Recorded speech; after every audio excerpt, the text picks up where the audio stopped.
Greetings everyone, my name's FlareBlitzed and welcome back to Venus Improbable Dream. The sky is a little gloomier today, covering everything and everyone with a constant drizzle. I guess rainy season has finally arrived. Another one of my little joys in life. I love the rain. But why do you love the rain though? It means I can get away with carrying a big umbrella around everywhere, shielding myself from the world and keeping my condition tucked away where no one can see it, hiding in plain sight. Tightening my grip around the handle of said umbrella, I steal a peek at the street ahead of me, spying several sets of people on their way to school or work. Some of them walk alone, carrying their own umbrella hideouts. Others haven't brought one, and hurry down the street with briefcases or newspapers held over their heads instead.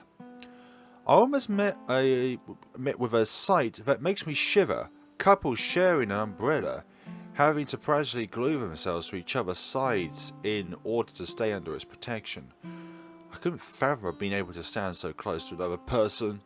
Never mind having them touch or brush up against me. The whole thing makes me wince. Eyebrows twitching. It also reminds me of that terrible romantic cliche that you see in movies or manga, where a guy insists on sharing an umbrella with a girl as an excuse to get physically close to her, hoping that it'll spark some sort of connection. I'd call it warmth. Gross. What a creepy concept. At least I'd never be desperate enough to resort to something like that when it comes to girls. Don't think it's desperation, but more like you're thinking of your partner or your future partner. You're thinking of their well-being, essentially.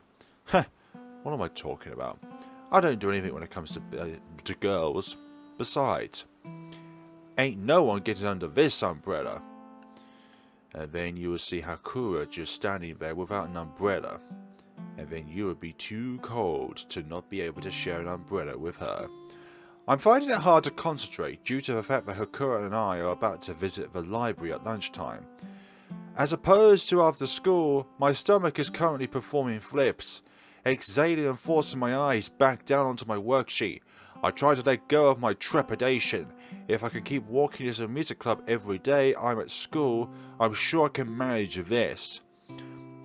My mind only partially in the right place, I'm on my way through the rest of the questions, finding just as Matsumoto sensei announces that time is up. Everyone is asked to pass their worksheets to the front of the class. Not wanting to meet anybody's eyes, I sink my head down towards my desk as I hold my paper out, feeling it leave my hand as the girl sitting in front of me takes it wordlessly. I put my things back into my bag, getting ready for my usual hasty escape from the room. It feels weird that I'll be going somewhere other than my regular lunch spot though. After only half listening to Matsumoto sensei say something about extracurricular reading, I make like the wind and speed into the hallway with the sound of a bell. I haven't been waiting her for too long. Haven't been keeping her waiting for too long, sorry. I thank my lucky stars that this routine allows me to traverse the corridors while they're still mostly empty, reducing the amount of people I might bump into as I get to where I'm going. But still bump into someone in the process just because that's who we are. As I reach the staircase, I get a sudden urge to abandon my plans and head downstairs instead, pinning for my secluded bench, but I shake it off after a moment, climbing up to the library's floor. To my relief, the hall outside the library is still almost deserted. There isn't much else on this floor besides teachers' offices, so there's less reason for students to come up here. Reaching the door, I stand and wait for Hakura. I'm not sure which floor her classroom is on, but hopefully she'll arrive soon. Unfortunately, my wish isn't granted. As I linger there, feeling very strange and uncomfortable, the corridor gets incredibly busy, people having made it up here from class by now. After a while, I'm forced to move aside as groups of friends begin entering the library, chattering animatedly and shooting me confused glances as they pass. It feels horrible being given confused glances. I practically flatten myself against the wall, turning my face so that the disfigured side is out of people's eye lines, but it barely helps to quell the sense of dread that is rapidly rising within me. Where is Hakura? Every second feels more agonizing than the last, and though the students continue to pass me by, making their way to wherever they're going, I still can't get rid of that awful thing that I'm on display, just standing here with no apparent purpose, sticking out like a sore thumb. Oh god, I want to get out of here so badly. Just as I'm almost starting to hyperventilate, I'm distracted by a timid sound, coming from a little way behind me. Kakeru, are you there? My breath barrels out of me in an intense huff of relief. She's here, and now I can't get out of this hellish situation. Wait, how does she know it's me here? Yeah, I'm here. I feel a pain of shame at how shaky and weak my voice sounds, but my panic had really gotten to me. Shall we go in? I hope I'm not rushing her too much in my hurry to be somewhere more private, but thankfully, she simply nods, and we enter the library together. Once inside, Hakura leads the way as she had last time. The only one of us fully knowing where we're going. As I follow behind her, I take quick, fevered glances around us. The library is almost as full as I'd imagine it would be, and walking across the room is indeed a perturbing feat.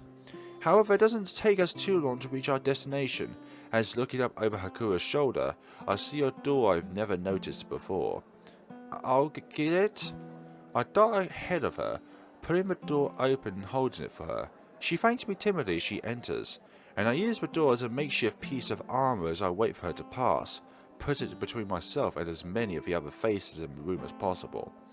When there's room for me to go in, I make quick work of moving around the door, closing it with great relief behind me. I don't think you necessarily need to do that, but I'm sure that's your way of helping her out. Well, I've definitely never been here before. There's so much new stuff coming into my head. Rows and rows of CD lines, several shelves. And although there are less racks in here than in the main library, the smaller size of the CD cases compared to the books means that a lot of music is jammed in here than you'd imagine. For anyone interested in listening to or borrowing classical music, this is a veritable treasure trove. I gaze past Hakura, who is heading towards the middle of the room, and spot a small but good quality stereo system on the back wall, in front of which several chairs are set out. The most inviting part about this place is that once again, Hakura had been correct. It's completely abandoned. I stride into the centre of the room alongside her, feeling my stress unravel at the near silence of the room, positively blissful after having to endure such a crowded corridor and library. I've been here a few times. It's a nice place to rest, if you don't like loud groups of people. She reaches out for a chair, finding its back and moving to put her bag and flute case down on it. I do the same with my own bag. By the way, I look up curiously as she pauses. Sorry to make you wait. The end of class is... She cuts herself off, looking sheepish. I give her a moment to get herself together and she carries on. The busy corridors are hard for me. I like to wait until everybody's already left, so the contrary to us, but for the same reason. She doesn't like it when it's busy, so she waits for everyone to go, but we don't like it when it's busy, so we try and get out first. Ah, that's why it's taken us so long to get to the library. In fact, the way I bolted up there as if I'd been running a sprint race would have made things even worse. We have a complete polar opposite methods of dealing with crowds. That's okay. I got up here way too early anyway. She seems somewhat consoled by my reply, and I laugh internally at how our ways of leaving class unite us in our desperation to be away from people, despite being totally different. Also, I hadn't considered how much more difficult navigating a corridor packed with people must be for a blind person, compared to a quiet one. It makes me feel a little sorry for her. So, shall we look for those pieces? Roused from my thoughts, I put my attention back onto the matter at hand. Sure. The two of us move over to the CD racks, seeking out what I need. Luckily, thanks to the well-stocked array of music available, as well as the alphabeticalized order, We managed it without any problems. The CDs I've picked up have quite a few pieces by each composer on them. In addition to the ones I was looking for, I might listen to a few out of curiosity, if I get bored at home. Is that all you want to look for this time? Yeah, I'll get them gradually. No need to rush things, but lack of progress I'm currently making a test of this. Well, then, shall we listen to these two? She has a casual air about her, but at the same time, I feel as though there has been a sense of optimism in her voice. Now that I recall, she did say yesterday that she loved listening to music. Okay. Figuring that it won't take too long, I follow her lead as she heads back towards the stereo system. She finds another chair to sit on, next to the one holding her bags, and across the room to insert a CD into the disc drive. I loiter there for a moment, just in case I need to adjust the volume once it starts to play. That's why I'd say set it to mute and then make your way up the volume gauge, rather than it being too loud. I'd rather it be too quiet than too loud. As the bright, lovely sounds of Vivaldi's Four Seasons Spring hits the air, I tweak the volume knob slightly until the sound level is comfortable, and take a few steps back. The speakers project quite decently, despite their modest size. As I listen, it takes me a few moments to realise I'm still standing there like an idiot, instead of taking a seat next to Hakura. Even in an environment like this, I'm doing my best to be as far from anybody as possible. Sighing at my ever-present defense mechanism, I head back over to the small rows of chairs, going to sit at the one closest to her. I lower myself into the seat, although I instinctively shift it slightly to the side, so that we're not sitting directly shoulder to shoulder. The two of us continue to listen to a Vivaldi piece. Now that I hear it properly, I do recognise it a little more. It is very famous, as Hakura had commented. Yeah, it definitely is a famous piece. Like, everybody and their grandmothers, well, especially their grandmothers, would remember this song. Even when you're a very, very young boy, you would listen to this song because you'd be going round your grandparents' house and they'd probably put this on at least once during the day. I can also hear the articulation of the frilly, fiddly middle section much better like this. When we play during music club, the violinist's wavering lead lines make it hard for me to figure out how to play my own parts. I bet hearing this version a few times would help me to solidify them a lot more. An audio way of learning and a visual way of learning. Visual being the music sheet and audio meaning, that is, listening to the music itself. It's how we learn as people. We all have different ways of learning something, and we all have a particular method that suits us more solidly than other ways. Me, I prefer a combination of visual and audio because I get a practical sense as well as a theoretical sense. I don't think I've pronounced that correctly. Hakura and I sit in silence, simply taking in the music, and when it ends, she swivels in her seat to face me more. What did you think? Judging by the look in her eyes, she seems to rather like the piece herself. I've definitely heard it before. The middle bit makes more sense though now. She nods in acknowledgement. I like that middle part. It's pretty. I'm not going to sing this because of copyright. YouTube really picks up on copyright stuff, and even when you sing something, it picks it up. It's notable how much more relaxed she's become since we put the music on. I guess it really does have an effect on her. And if music does pick up on it, then it shows that you're a half-decent singer. Shall I put the other one on? Alright. I get up and make my way back to the stereo, retrieving the Vivaldi CD and replacing it with a Satie one. This will probably be more of an eye-opening experience for me, as I really don't have much of a clue about how this piece is supposed to be played. A much quieter piece. I turn the volume up slightly before retreating back across the room. This time, I make sure to sit down straight away so as to not seem like a fool. Staring at the stereo as I listen, I remind as to why I prefer this piece over the other. Not only is it much slower, but it's also gentle and soothing. It doesn't require your hands to perform a ballet recital all over the place. I'd say the original piece was also in a way peaceful. You can find peace in any kind of genre, even the most heaviest of genres. Also, I recognise this piece now. Also, listening to a proper version of it like this puts the delicacy and flowery nature of my parts into perspective. I'll spell words there. I realise now that I'd had the rhythm too wooden before. Reclining slightly against the back of a chair as the soft sound of the piano continues to fill the room, I take a glance at Hakura. Like me, her head is looking at the stereo in order to hear the music properly. However, unlike me, her body is still twisting her chair so that it's essentially still facing me, a bit a little to my right. After regarding her for a bit, I realise that this might be something to do with her blindness. She may have her attention on the music, but I feel as though she's purposefully turned this way to indicate to me that she's ready to listen if I speak. So she's considering my presence, even though she's not looking at me. How does she figure out to do that? Years of experience of naturally working out on how to navigate your way around the place by being blind.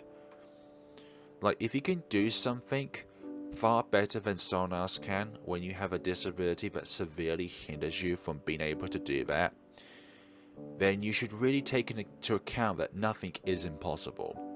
Most people barely think about what they're doing with their body or which way they're facing, as they'll just naturally react to everything around them. On the other hand, Hakura should have no concept of this, really.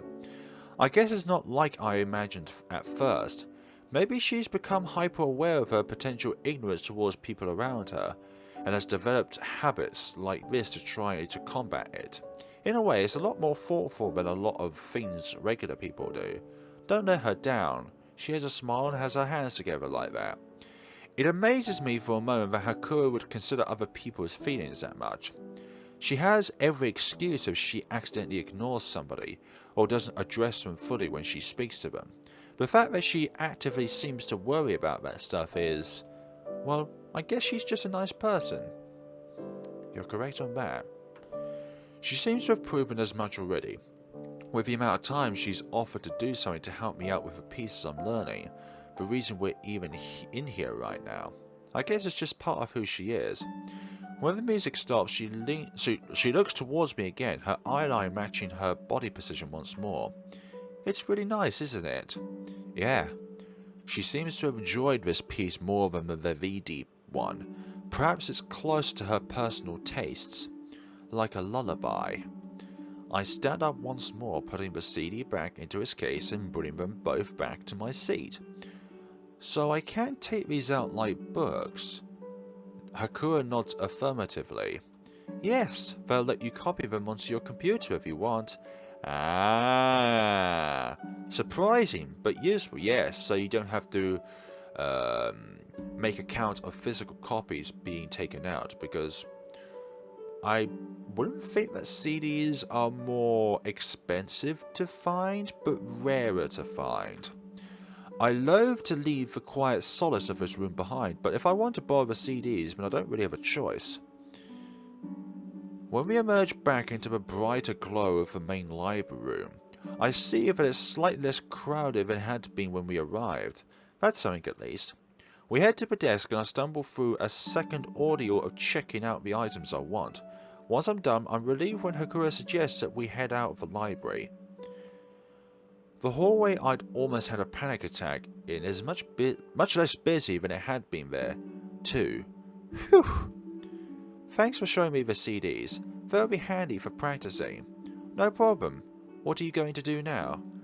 I'm not sure if this question is suggesting that I could spend more time with her or not, but noting my rumbling stomach along with the fact that my nerves have already been sincerely ruffled today, I'm craving the opportunity to finally get back to my peaceful bench outside.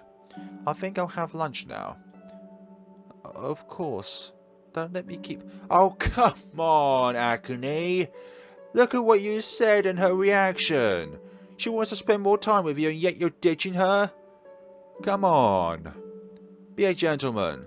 She seems a little embarrassed, but she hadn't really overstepped any boundaries. I just need to balance myself out with some solitude.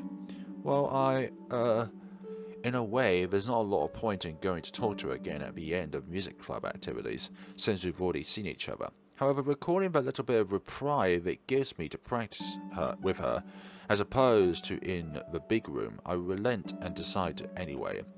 I'll see you at the music club. Hakura's face lightened slightly, as though she hadn't expected us to meet again later. Well, alright. See you then. She nods, almost to herself, and then heads off down the corridor after flashing me a brief smile, cane in hand. Feel of my pre-arranged plans at last. I walk with speed towards the place I've been wanting to be. Luckily she cannot see how fast you're walking away from her, man. I have to admit though, that CD room is a pretty stress-free place to be. You could have said that to her as well, you know. We've undergone the rest of the class and now we're here. Group practice had been underway for quite some time now. Kudo-sensei decided to focus on 4 season sprint rather than heavily for the majority of the session so far, evidently wanting to see some improvement in the difficult middle part. It's a relief when he finally calls us all to return to the easier satay piece. Not that I'm great at that one either, but at least it doesn't have a middle section that causes half the assemble to break down. I want you to inject some emotion to this. Think about the ebb and flow of the dynamics. His suggestions triggers my memory to recall the lunchtime listening session I had with Hakura. I remember realizing that the rhythm of the piano had been a little different of how I'd originally read it. Trying to summon back the sound of the piece of the CD in my mind, I resolved the attempt to alter my playing style to be closer to it. I'm not sure how well it's going to be, but I might as well give it a shot. You do, or you do not. But you don't just give it a shot. You give it a wholehearted college try. Kudo-sensei counts us in, and for the first few bars I just slide straight back into how I'd been playing it before. The new information immediately dislodged from my brain.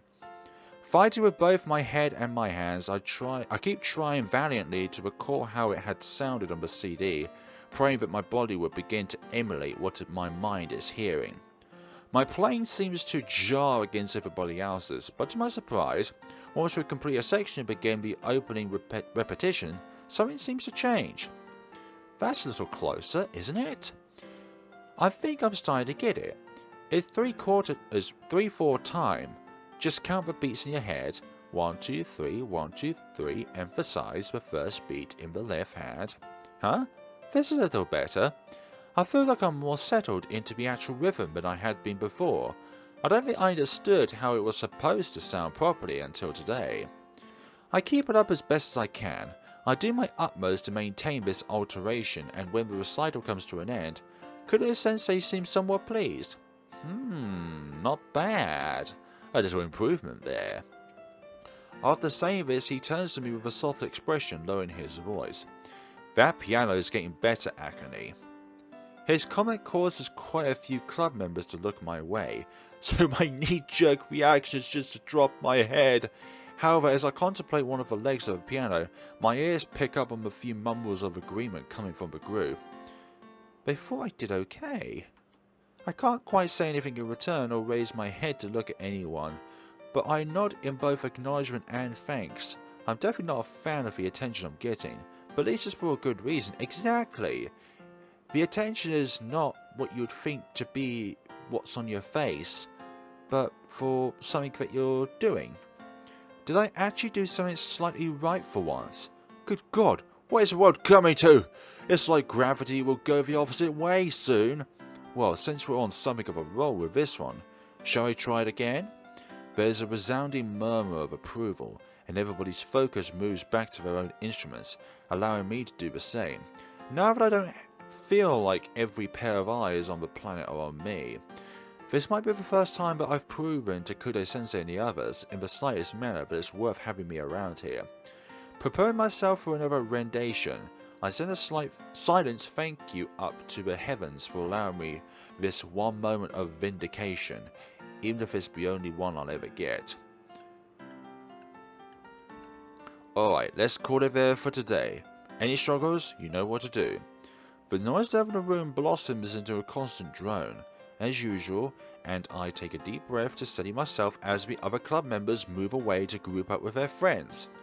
I still feel as ragged as I usually do after having to endure an hour of solid group practice, but at least this time I've got a tiny flicker of relief that my playing managed to improve, even if only in that small area. Before I could decide what to do next, Kudo-sensei strides over to me with a chipper expression. Akane, good work. I didn't want to say too much earlier, but your rhythm in was much closer to the mark. I feel both grateful and pathetic at the same time at the knowledge that he'd purposely tried not to draw too much attention to me. Although, I have been meaning to talk to you about something. I'm not sure what this something may be, but for some reason, I get a slight sense of foreboding. I noticed that you weren't present at free practice yesterday. Did you head off somewhere? Yeah, I guess he noticed in the end. I find myself squirming a bit under his gaze, not wanting to be reprimanded, especially so soon after I just got my first bit of praise. Practice with Fujiwara. I don't notice reaction as my eyes are firmly fixed on my shoes. Oh, happy with those two pieces, did she? I nod. Too embarrassed to say anything more, he didn't speak again for a moment, leaving me to wonder the true extent of how annoyed he might be with me. However, when he pipes up again, his tone of voice is lighter. Well, that's something, I suppose. I dare myself to peep at him quickly. To my relief, he seems to have decided that my transgressions aren't worth punishing after all. I can understand your reasons for spending some time with her, Akane. I'm sure it's helpful for your concentration. How about this? I'll let you keep practicing with her as long as you make sure that you're doing everything that you need to be doing. This is a new development I haven't anticipated. Don't slack off on the areas you need to improve in. If you're having trouble with something, be sure to stick around at the start of free practice and ask me for help. How does that sound? So I'm being allowed to hide away from the others to attempt to hone my skills in relative peace, instead of being forced to remain in this awfully loud and uncomfortable room. The gods are truly smiling down upon me this day. Oh, come on, Akane, it's not that bad. I nod almost frantically in an unspoken promise not to use his leniency as an excuse to goof off. It's not like I actually could anyway. My negligence would be glaringly obvious during group practice. Well, alright then. I suppose she can't be doing you too much harm, since you've made some progress today. Reminded of my minuscule victory, I relax ever so slightly, glad that he does regard the change in my performance as something positive. Keep it up, Akane. Hey, praise! With those closing words of instruction, he sets off towards the nearest bunch of club members, leaving me alone with my thoughts once more. I really hadn't expected him to be okay with me essentially skipping the second half of the club activities. Okay, I won't exactly be skipping. If I really do practice with Kakeru, just do it differently than the others. His decision still takes me by surprise though. I guess in a way, he's a pretty cool teacher. Either that or he's just really understanding of my predicament. Or both. Whatever it may be, I'm not going to question it. Bundling my sheet music into my arms, I head across to the corridor, no longer feeling any guilt about it. Knocking timidly, I enter the room to say hi to Hakuro for the second time today. Hello? Hey! Hi Kakeru, how did group practice go? She asked this somewhat abruptly, a slight sense of anticipation in her voice. Perhaps she's just wondering if listening to the pieces earlier helped me in any way. The Sati piece was better. I think I'm getting the rhythm more after listening to it at lunch. Yes, I could tell. Embarrassed. She catches herself awkwardly, freezing it as she flounders with whatever she's going to say next. I just happened to hear the group while I was practicing. I wasn't listening out on purpose or anything. She stands there, looking simultaneously embarrassed and deflated, and for a moment I almost laugh aloud. Whether or not she'd had her ear to the door, listening to me play with the group, I don't particularly care either way, but her reddening face at the installation of the idea is quite funny regardless. Yeah, well, I did something right for once. So there you go. With my sidestepping on the issue, Hakura seems to calm down a little, exhaling a breath as her posture returns to normal. Yeah. An awkward silence falls between us, and after a few seconds I realise I should probably just change the subject entirely to prevent every drop of blood in Hakura's body from ending up in her cheeks. Do you want to practice together again then? My inkling had been correct. Her shoulders drop a little further as she calms down, gazing across in my direction gratefully. Okay. It's another rainy day. We'd practiced somewhat clumsily together once more, switching between the different pieces, until club activities had come to an end. As we emerge out into the rain, I noticed that it's gotten a little worse than it had been since this morning, and put up my umbrella straight away. The two of us just turned to each other just before we split off, and it strikes me straight away that Hakura is simply standing there, with no protection from the rain. Didn't you bring an umbrella? It wasn't really raining when I left this morning. That's why we look at the weather. I just realised what I said, never mind. She casts her gaze to the floor, looking a little sheepish, but quickly straightens up and brightens her expression. But it's okay. I only have 10 minutes to walk from here. I guess not being able to see the weather outside your window before you leave the house can be a real bother.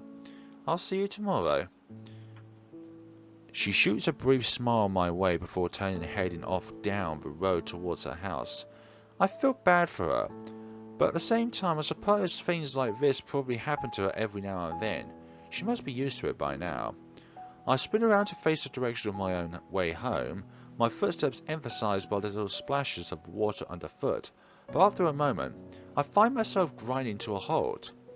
I swivel around, looking at Hakura slowly shrinking back as she walks away, her hair and uniform beginning to wilt with moisture. I can't just let her get soaked. Kicking my limbs back into action, I break into a half jog, amping up beside her awkwardly. She turns her head as I approach, evidently alerted to my arrival by the sounds of my shoes on the wet street. Don't walk in this. Use mine. I realised I hadn't clarified what mine meant, but judging by her expression she understood me anyway. No, I can't. You'll get drenched then. We both pause. Unsure on how to resolve this conundrum, she has a shorter distance to walk home than I do. Perhaps there is a way in which the both of you can remain dry. If you walk with Hakura home since she has a shorter destination, then you both will be able to be under the umbrella. She has a shorter distance to walk home than I do, but I still don't feel good about the fact that she'll arrive completely saturated with dampness. Well, hang on a minute. What am I about to suggest? No, Hakura, don't. We can share. My face immediately begins to grow hot with the implications of what I just said. Sharing an umbrella with another person. That's exactly what I was scoffing about this morning on the way to school. I can't do that. But you just said that. That, my friend, is why, Akane, that you are not truly repulsed away from the idea of socializations. If you was truly broken, then you wouldn't have a heart for other people. Hakura's expression softens a little as she contemplates my words, and I feel myself starting to sweat. Well, it's only 10 minutes. If you're sure you don't mind. Oh, god damn it, I can't very well go back on the other.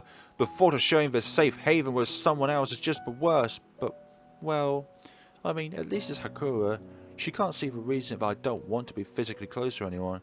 I guess that means it's okay. Is it? Snapping out of my internal panic, I realise that I'm just standing here, leaving Hakura without a response. In the wet. For God's sakes, let's just get this over with. It's alright. Let's go. She nods slightly, seeming glad of my offer, and then begins to edge towards me slowly, unsure of where to put herself. Of course, my initial response is to freeze in fear, but after trying to beat my paranoid instincts into submission as best as I can, I lift the umbrella so that it covers as much of the two of us as possible, squeezing as close to her as I dare. I stop when our arms almost touch. Is that okay? As I glance at her, she displays some discomfort of her own. probably not used to being this close to people either. However, she nods in reply to my question, loosen up a little as we both get used to our proximity, and with that, we begin to walk. The route to Hakura's house takes us through a nice park area, much more picturesque than the suburban concrete of my way home. As we stride together, I match my pace to hers, making sure that I don't hog the shelter of the umbrella. I still can't believe I've gone and volunteered myself for this. I've sunk into the depths of romantic cliche depravity. It's not that, it's just being kind for a friend. Not everything has to be submerged under romance. Well, no. That's not what this is. I'm not trying to get anything to happen by sharing my umbrella with Hakura. I simply don't want her to get too soggy from the rain. Nevertheless, I shake my head as we continue down the street, cursing myself for ever offering in the first place. It's probably because of nerves that neither of us speak for a couple of minutes, simply pattering through the downpour together in silence. Every now and then I glance across at Hakura to make sure that she's still properly underneath the umbrella. Upon doing it again, I notice that this time her eyes are turned up towards its underside, a small smile spreading across her face. Everything okay? She jumps ever so slightly at the sound of my voice, as if she'd been in her own little world. I like the sound of the rain on it. I guess that makes sense. Having had one sense taken away from her, the other four are probably more heightened than usual. She does seem to really enjoy music, and in a way, a sound like rain isn't that different. Let's not talk then. Huh? Why'd you say that? I suggest this partially as a way to excuse myself from having to come up with topics of conversation in this alien, unnerving situation, but I also intend to just let her listen to the noise. In response, Hakura's expression grows more cheery. Alright. That wasn't how I thought it was going to go out. I thought she'd be a bit dumbfounded by it. The rest of our journey is a little more comfortable. As the two of us make our way through the rain, the droplets drumming on the top of the umbrella as we go, without need to talk, it becomes a little easier, both of us content to just listen to the percussive sounds around us. Eventually, Hakura informs me we're approaching her house, and I keep the umbrella over us until she steps towards her door, turning back towards me. Thanks, Kakeru. It was nice of you. No problem. My pleasure. He hadn't been as easy as that, but I wouldn't want her to think that I hated the experience of walking next to her. See you tomorrow. Okay. I watch her as she enters the house, turning to leave after the door closes behind her. I couldn't have done that with anybody other than Hakura. I don't exactly want to repeat the situation either, but, well, I got through it. Just. As I take large strides back down the street, having longer to walk home, I resettle my umbrella shield around myself, a sense of comfort returning to me as I relish the feeling of being alone under it once more. I find it slightly less intimidating to be around Hakura than other people, but at the same time, I don't really feel too much of a connection with her. She knows what it's like to be anxious around people, which can provide some consolation at times, but other than that, we still barely know each other. Whatever her thoughts may be about me, I'm just glad that she's not overbearing and imposing like most people are. Hakura's not the type of person to insist I do something, or stare at me incredulously, if she could, or ask what's wrong with me when I get flustered. That's what enables me to keep meeting up with her every day. We might be very different people, but I guess we're similar enough in other ways. We're all different and similar to each other at the same time. Another day, another sneaky invisibility trick. What is Akane gonna do this time that allows him to be invisible to the public eye? Find out next week on Venus Improbable Dreams. Dun dun dun. Okay. In contrast to how quickly I make it out of class to avoid the lunchtime student traffic, I tend to arrive at school in the morning as late as I possibly can. I tend to arrive at school in the morning as late as I can possibly get away with. Oh, as I can possibly... Okay. I just reread it in my head and it makes sense. This generally results in me getting here a minute or two before the first class starts. Everyone's already in their classrooms or about to arrive there, and the corridors are pretty quiet. I'm enjoying this tranquility now, strolling towards my destination without having to face a bunch of other students doing the same thing. The hum of chattery noise in the classrooms I pass resonates off the walls, seeming somewhat detached from my reality. I lament the unfortunate fact that it can't stay this way as I approach my classroom.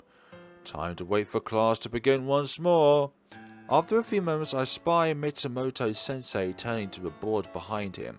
He writes down some topics for our first class, before swiveling back to face everyone, clearing his throat in an authoritative manner. My bad, folks. I take this as my cue and jerk into action, fighting him through the door and striding swiftly to my seat, retrieving my textbooks from my bag. I settle down to savour another couple of hours being ignored. However, just as I'm beginning to relax somewhat, something happens that knocks me utterly off balance. Akane? What the hell? Despite the fact my entire body feels as though it's locked into place, I force myself to look up and try to get a glimpse of whoever just shouted my name. The very brief glance that I manage to steal tells me that it's one of the popular boys in class, some athletic type, I think. Is it basketball he plays? On top of this horrible turn of events, I've become acutely aware that quite a lot of the class is now staring at a pair of us, eyes moving back and forth between us like a game of Pong. Just as the boy opens his mouth to say something, he's interrupted by Matsumoto-sensei, who looks a little disapproving. If we can all settle down, we'll begin. Seeming thoroughly disappointed, the boy grudgingly turns back to face the front, flashing me one last look that seems to suggest that whatever this situation isn't over yet. What on earth could someone like him want with me? With everyone's attention on Matsumoto-sensei, and class now in full swing, I do my best to calm down and regain my usual anonymity, though I can't deny that I'm well and truly rattled. I wonder if it has something to do with the fact that we walked Hakura home yesterday in the rain, and somehow that boy has a crush on Hakura, but he doesn't want to admit it to Hakura, but he is jealous around other people of Hakura that she also sees. Anyways, I'm not even making sense, but this boy is jealous of anybody who is around Hakura. What a great start of the day. Indeed. That's where we'll leave it for today, but do read up, as we continue where we leave off next week. Left off next week. Is that it? Next time. My bad, folks.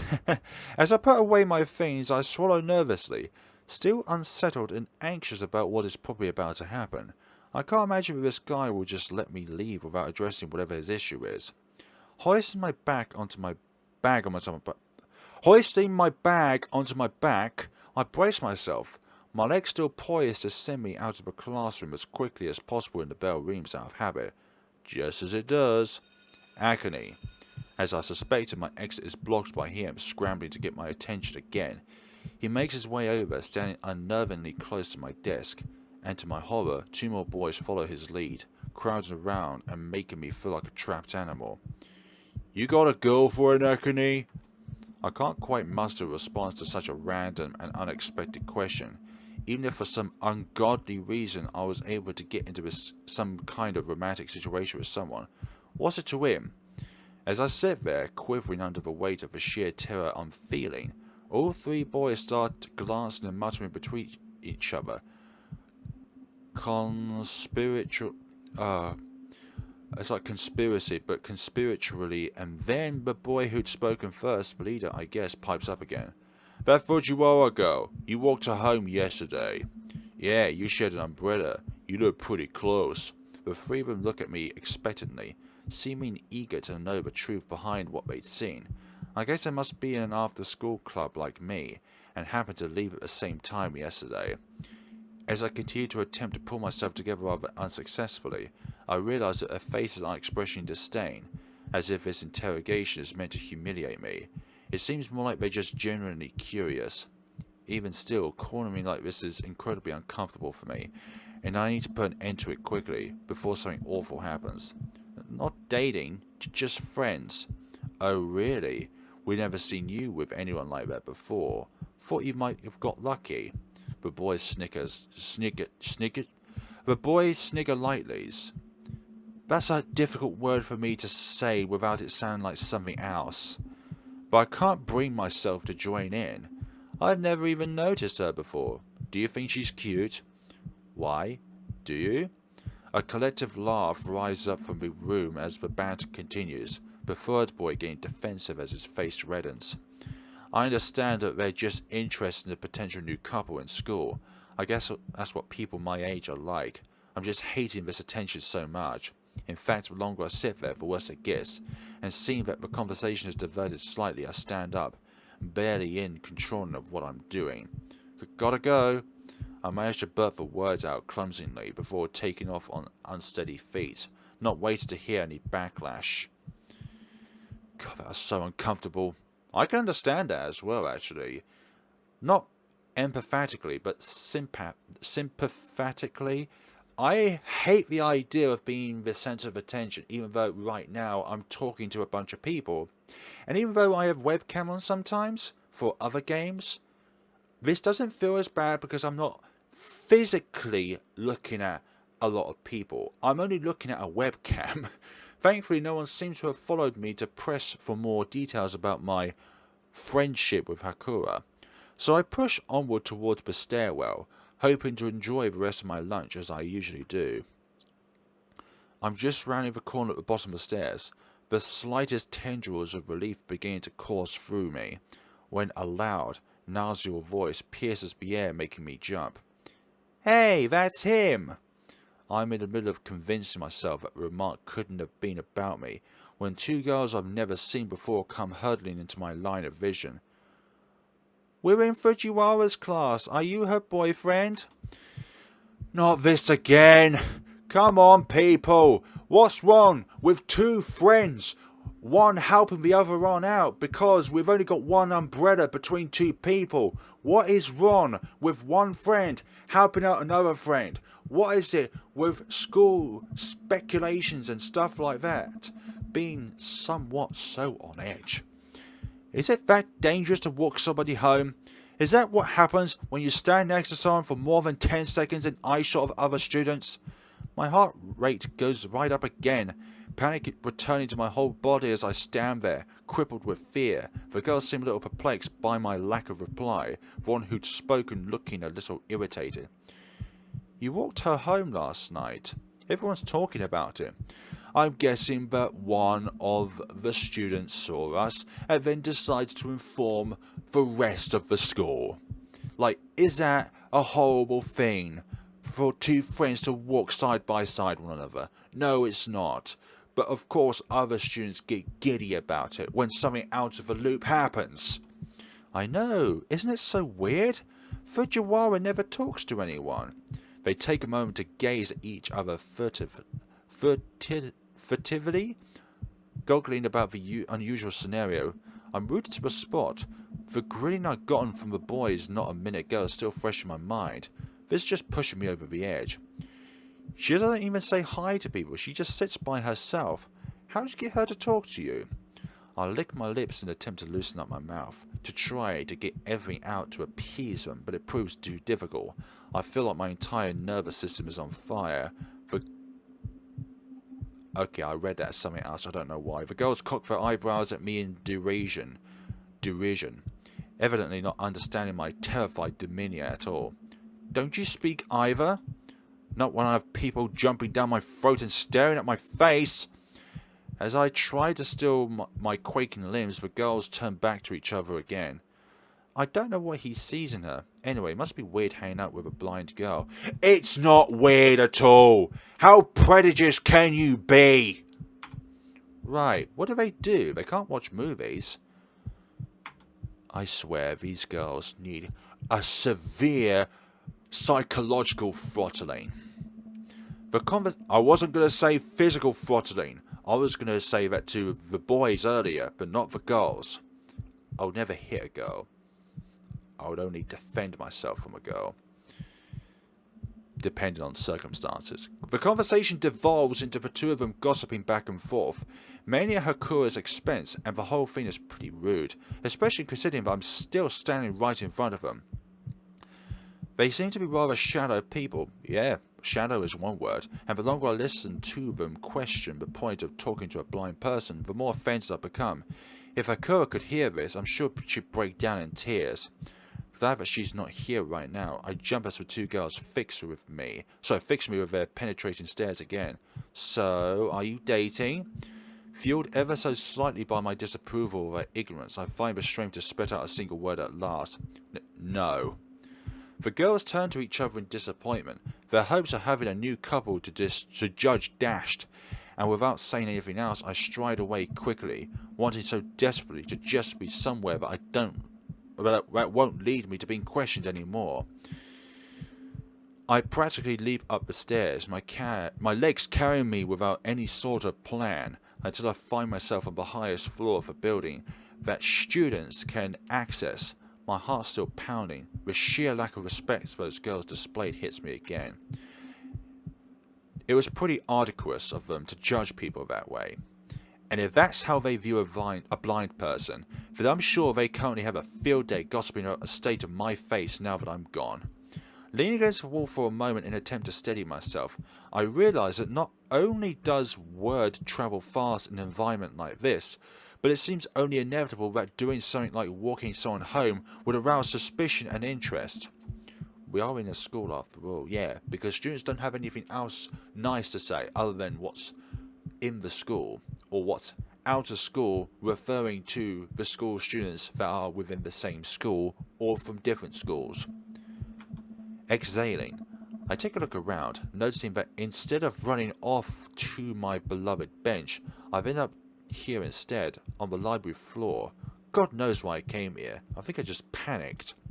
I could head outside, but that would entail fighting my way through more students, and potentially triggering a third flurry of questions. That's really not something I want to risk. Gazing at the library doors, I'm reminded of the CD room, and how deserted it had been when Hakura had taken me there yesterday. That could be a decent place to hide out for a while.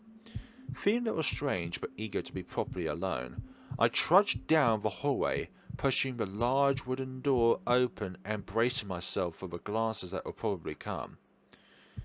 As I predicted, several students look up momentarily before returning to their work, because these students are studying. They're not casually walking around hoping for the next bit of news, and I waste no time making my way swiftly towards the back of the room. If I can just get into the CD room where it's quiet. Oh, what a surprise. I'm temporarily flummoxed as I spy Hakura standing a little way down one of the aisles at the sheet music sections, seeming deep in thought.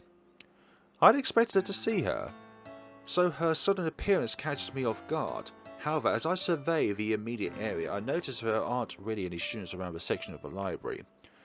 Grateful for the cover that the tall shelving units lend us, I tell myself to relax a little and say hello to her. It's not likely that we'll be interrupted here. Taking a moment to steady my breathing, I step a little closer to her. This could be a trap. Hey Hakura, it's Kakeru. She looks up immediately at the sound of my greeting, seeming as surprised about this random encounter as I am. Kakeru, hi. She averts her gaze to the ground, looking bashful and not as relaxed as she usually is, although I imagine that is because we've never run into each other like this before. I was going to the CD room. Oh? Giving only this clipped reply, she fidgets somewhat, her head still lowered. Her level of unease is starting to make me think that something's bothering her, but unsure of how to approach the subject in that case it's something delicate. I try to talk about something else. Are you looking for something? Yeah. I wanted to learn a new piece, but I can't find the music here. She loosens up a little with this new topic, turning back towards the stack of books she'd been facing as I arrived. I wonder if she was given a similar experience as we had. You know, other students questioned her about, I don't know, dating someone or possibly dating someone who has that particular condition on their face. I thought they'd have it. Reaching out with her free hand, she runs her fingers across the edge of the rack, her brow caressing slightly in concentration as she does so. It's at this moment I realise what she's doing, and how she must learn all the pieces she knows. She's reading Braille. Peering at the nearest shelf, I see that there are clusters of raised bumps in patterns along them, communicating the rack's contents to visually impaired students. It makes me feel all the more oblivious as an ordinary person, having never even noticed them there when we'd been searching for the music I needed before. I wonder if it's hard to read, or whether Kakeru just understands it as easily as I understand reading a book. I suppose people of her situation probably just get used to their own methods, but watching her trace the contours of the Braille makes my wand boggle, having no clue how it works. After a moment, I realise that I've gone silent and pull myself out of my daydream. Do you want some help looking? Kakeru contemplates my offer, a slight blush still in her cheeks. Before nodding slowly, she tells me the piece's title and composer, and we search the shelves together. There are regular signs next to the Braille, so that both of us could browse simultaneously. Unfortunately, we don't find the piece she's looking for anywhere, accepting defeat reluctantly. Maybe someone's already borrowed the last copy. She nods at the possibility, turning back towards the front of the library. I could ask when they're due to get it back. True, someone might return it soon. A somewhat focused expression appears on her face and she nods again. I'll go and ask. You don't have to come with me.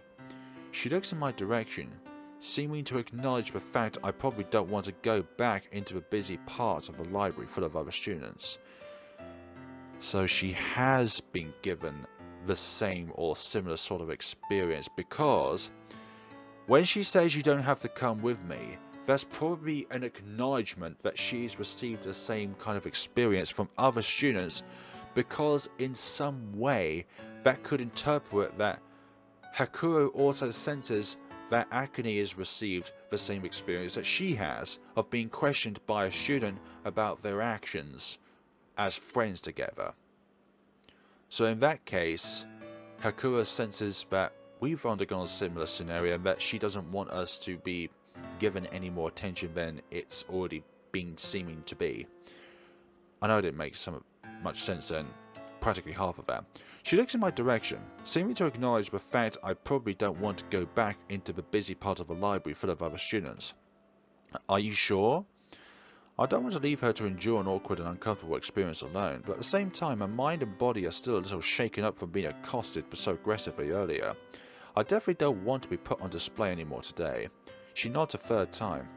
I'll be back in a minute. She heads off to the librarian's desk, her cane in one hand and her flute case in the other. Feeling sheepish and a bit guilty for not being more supportive, I linger in the shelter of the bookshelves, relishing the wall they put between the gaggle of students and me. If I hadn't been confronted multiple times before arriving here, I'd probably have a bit more nerve left to go up to the desk with her, accepting my feebleness darkly. I'll wait for Kakeru to return. When she does, her expression isn't any brighter. They don't have it. Apparently they've never stocked that piece here. Well, that's a shame. A big shame. It seems as though she'll have to go without it for now, unless she can find it somewhere else. At least we tried. She nods in agreement, and I crane my neck briefly to catch sight of the clock. Lunchtime was ticking away. I was going to the CD room. Do you want to come?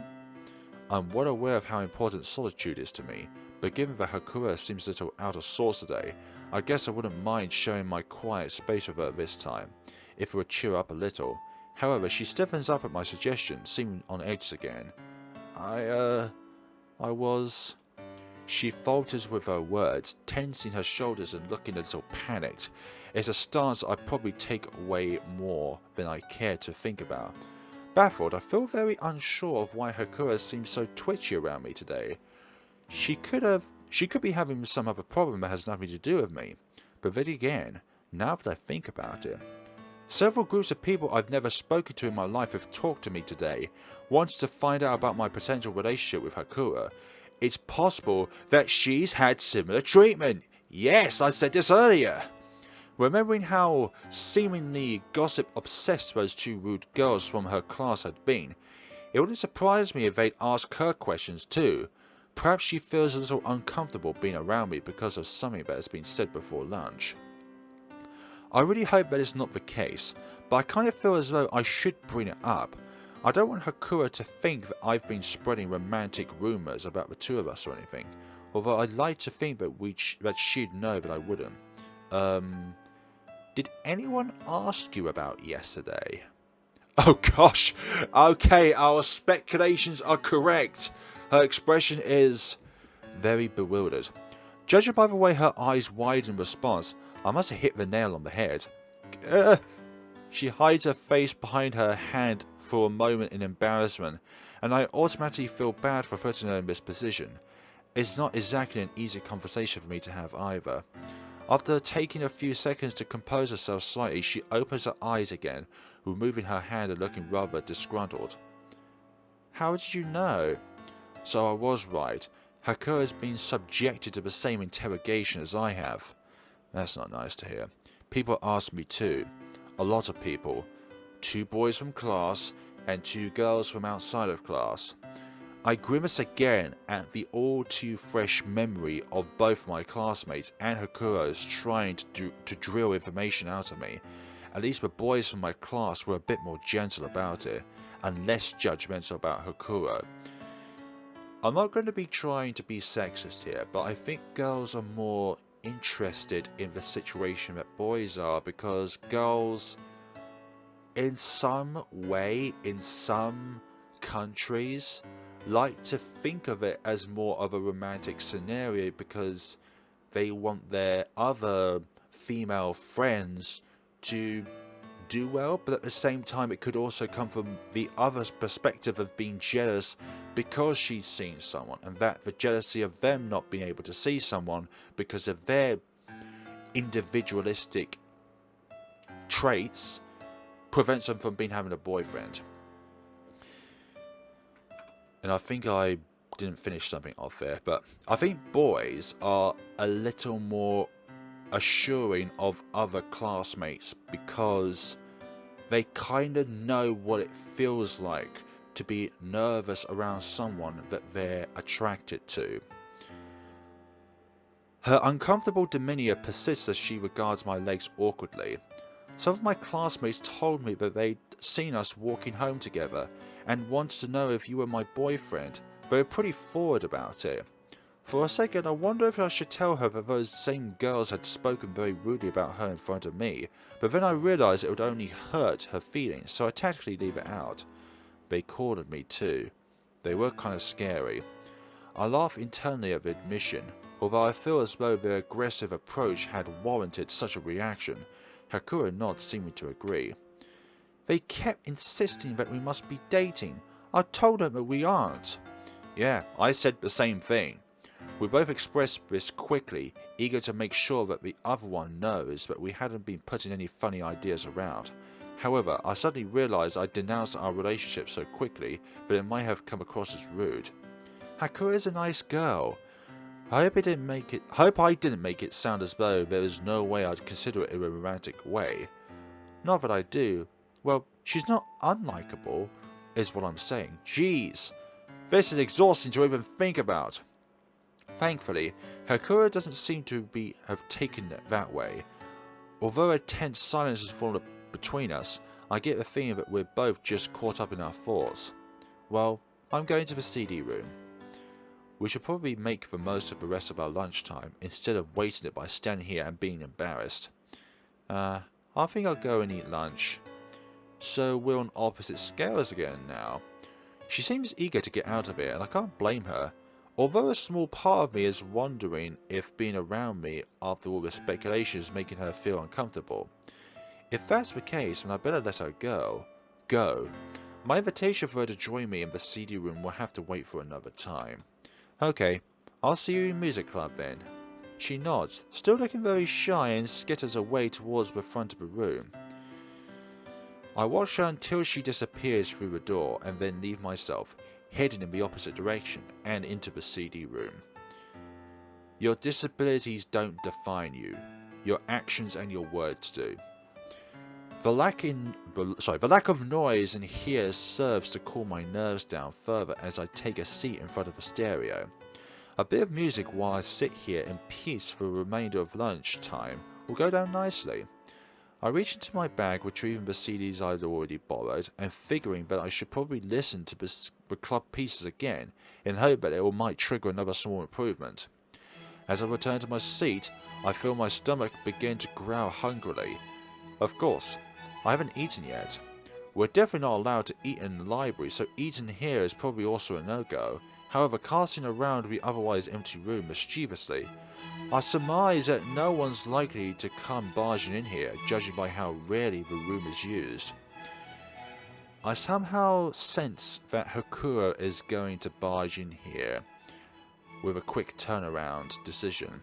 Sneakily, I open my lunchbox and begin to stuff my face quickly, ready to hide the food in my bag again if the need arises. Or at least I'm not going to be interviewed a third time here. Aha, our speculations are off. Nearly the end of the school day. To my huge relief, there had been no more interrogations since lunchtime. I guess word has reached anyone interested that Hakura and I aren't dating. We are not dating. The big word is not. N-O-T. With half an hour left before I'm free to head to music club, I can't help but let my mind wander, feeling a little restless. Gossiping and speculating about school relationships is probably a regular part of everybody else's day. There have been a lot of conversations like that, judging by the snickers of chatter I've overheard during my time at school. Who's dating who? Who's seen the latest episode of such and such a TV show? How everyone did on the last math test?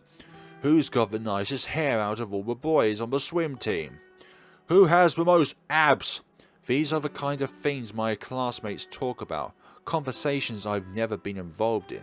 Not since being pretty young anyway. Yeah, girls all talking about what their boy looks like in their dreams. Which of the boys in the classroom is of their liking at most? And for the boys, I think we'll leave that out anyways.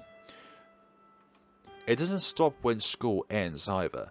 I've heard them all comparing their weekends, bragging about having been to the movies with their friends or gone shopping for clothes in the city together. Sometimes I see gangs of boys laughing ridiculously and girls greeting each other with hugs and giggles and sometimes with kisses. It's all pretty alien to me. As Masamoto-sensei rambles on, I find myself glancing at several of the students around me, watching their pens wiggle in their hands as they write. The girl in front of me seems to be close friends with the girl on the far right, a few desks down. I've seen both of them take selfies with the girl near the front with the glasses, whose boyfriend sits behind the guy who'd brought his friends over and quizzed me about Hakura earlier today. The whole room is like a spider web, linking each other together in various ways until, in one form or another, everyone has some sort of connection to everyone else. It's like nobody is invisible. The only person who isn't part of this web is me, like a fly hovering above it, too scared to land in case I get stuck and eaten alive. Occasionally, just very occasionally, I feel jealous. Just a tiny bit. A small group of friends was what I hoped for when I started middle school. When my wish was so spectacularly shot down, I'd done my best to bury my reaction as I began walling myself off from everybody instead. I can't lie though, I was so dejected, feeling unwanted was almost too painful to bear. That's why I forced my entire outlook to change, so that I wouldn't have gone through that rejection again. Having everyone hypothesize about my relationship status today was the closest thing to me joining the school's social web I've ever experienced. It's a weird feeling, and I'm not so sure what to think about it. I know that there's no way that I'm ready to go strutting off into people's friendship circles in the hope that I'll be let in, and I'm not sure that I'll ever change. What do I know, I guess? Is that Hakura and I? Are we friends? Can the awkward interactions we've had over the last week or so really count as a friendship? Recording the grilling I'd gotten from the boys to my left at the start of my lunchtime, I feel my eyebrows raise in vague surprise as I remember my response. Not dating, just friends. That's what I said, just friends. I guess maybe we are. Or are we? Of course we are. Okay, keep your time. Okay folks, thank you all so much for watching. I've been well over 4 hours of this game, and the recommended time for the demo is between 3 to 4 hours, so I'm going to leave the demo off here. I'm not sure how much time we have left playing through this game, but I thoroughly enjoyed playing through this demo for what it is. There's a lot more internal dialogue than external dialogue when it comes to Akane. There's a lot of thinking, but not a lot of saying, and that's solely down to his hugely nervous disposition of social interactions. But I like the way that this story is projecting out. It's kind of a very, very morbid story between two characters, but not the fact that the two characters are morbid towards one another, but the fact that there is a story behind two characters which are both quite morbid in their own ways. We have Hakura, who is being blind. We don't know if she was born blind. We definitely know that our protagonist was born with this condition on his face, but we don't know if Hakura was born with blindness. So in a way, it's like if you were born blind, then you didn't really lose anything. I know that's a very horrible and selfish way to put it, but if you aren't born with something, like for example, if one day somebody was born with 3 arms, but everybody else has been born with 2 arms, then would the rest of the human race be jealous and angry because they weren't born with 3 arms? It's kind of like, if you weren't given something at birth, then you're not missing out on it going through your life. And I do feel, and I'm incredibly apologetic to anybody watching this video who is blind, and I'm not sure how you managed to make this far with with my voice entering your head as the primary source of what's going on throughout this game, because both the audio and my voice just in general, and the audio of this game, I kind of like how one would portray a visual for what the background of the game might be if you just clicked on the video and just begun listening to it. So thank you all so much for watching, guys. I feel as though as well, there is one thing I'd like to point out, is that there is a lack of options that the player can suggest. Like, you click on one option or out of the multiple choices, and then the story can either alterate just in dialogue or alterate in events. So at the moment, this game has been entirely linear.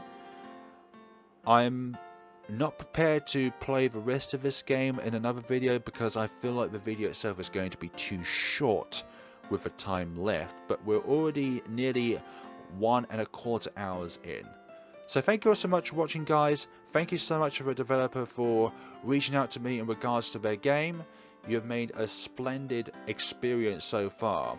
I feel with visual novels, it's more of an experience than a game, but it is still a game in itself because you're still interacting with things, even though those interactions are very minimalistic. But thank you all so much for watching, and see you all in the next time when the full game releases. Have a lovely day and take care of yourselves.